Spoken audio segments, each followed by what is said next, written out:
Merhaba arkadaşlar, nasılsınız?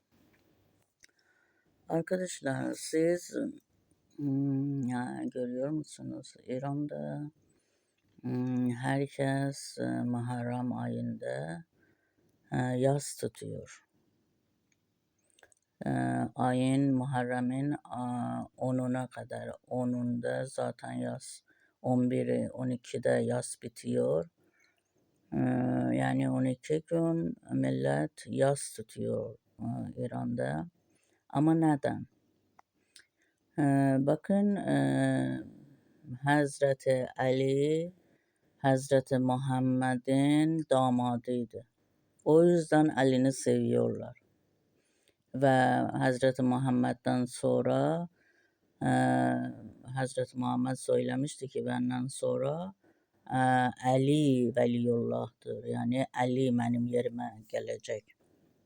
O yüzden hem akraba olarak hem de veli olarak Hazreti Ali'ni de kabul ediyorlar ve seviyorlar. Ama İmam Hüseyin Hazreti Ali'nin oğluydu ya damadıydı, onu tam olarak bilmiyorum. Ama Hazreti Muhammed'in torunu oluyor. Torunu mu yoksa oğlu mu, torunu mu oluyordu bence, bilmiyorum, bunları araştırmam lazım. Ama İmam Hüseyin bir kadını, yani kaç tane bunlarda kadın var idi biliyorsunuz, Araplar birden fazla evlenirler. Kadın kendilerine eş tutarlar. Hazreti İmam Hüseyin'in de bir kadını İranlıymış. Bu İranlı bir şahzadeymiş kadın ki Araplar İran'la savaşırlar ve bu şahzade İranlını esir tutarlar. Esir tutarlar ve bunu götürürler. Berde olarak meydanda, Arabistan'da meydanda berde olarak, yani köle olarak. Köle olarak bunu satıyormuşlar. İmam Hüseyin bu kadını görür, hoşlanır, buna aşık olur ve bu köleni alır. Bir de araştırır, görür ki bu şahzadeymiş. İran'ın şahzadelerinden imiş. Bunu köle olarak parayla satın alır, sonra kendine eş yapar. Bundan evlenir. Hatta bundan bir çocuğu olur, Seccad. İmam Seccad, anası İranlıymış. Bu İranlı şehzadeden doğmuş, dünyaya gelmiş.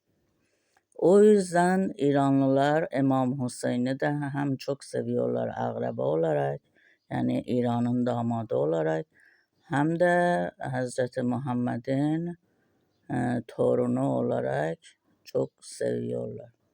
Evet, Hazreti Ali'nin oğlu oluyormuş İmam Hüseyin. İmam Hasan, İmam Hüseyin Hazreti Ali'nin çocuklarıymış. İkinci çocuğu İmam Hüseyin'iymiş. Yani Hazreti Muhammed'in torunu oluyormuş. O yüzden çok seviyorlar ve bunlar şehit olan zaman bunlardan sonra hiçbir akraba kalmaz. Bir tek İmam Seccad kalır. Bir tek İmam Seccad ki İranlıymış, o kalır. Bunlardan akraba olarak kimse kalmaz. O yüzden İranlılar bunlara sahip çıkıyorlar. Bunlara Muharrem ayında yas tutuyorlar. 12 gün yas tutuyorlar. Ve İmam Hüseyin'i çok seviyorlar. Çünkü İmam Hüseyin Kufa'ya gidiyormuş. Kufa'da yani Kufaliler önce mektup yazarlar, diyorlar ki sen gel buraya, biz sana burada aman tutarız, yani izin vermeyiz ki kimse sana öldürsün, çünkü bunu kendi Mekke'de Arabistan'da öldürmek istiyormuşlar. O yüzden Hazreti İmam Hüseyin oradan göç eder ve Kufa'ya gelir. Kufa'da ama bunlar hıyanet ederler, sözlerini tutmazlar. Ve İmam Hüseyin diyor ki ben İran'a giderim çünkü benim kadın İranlıdır. Ben mutmainim ki, eminim ki İranlılar beni seviyor ve bana sahip çıkar. Ve benim çok akrabalarım İran'dan çok akrabalarım olur. O yüzden bu sözünü de bu şekilde söylemiş. İmam Hüseyin'i çok seviyorlar ve ona sahip çıkıyorlar. Onun için yas tutuyorlar yani bu 12 gün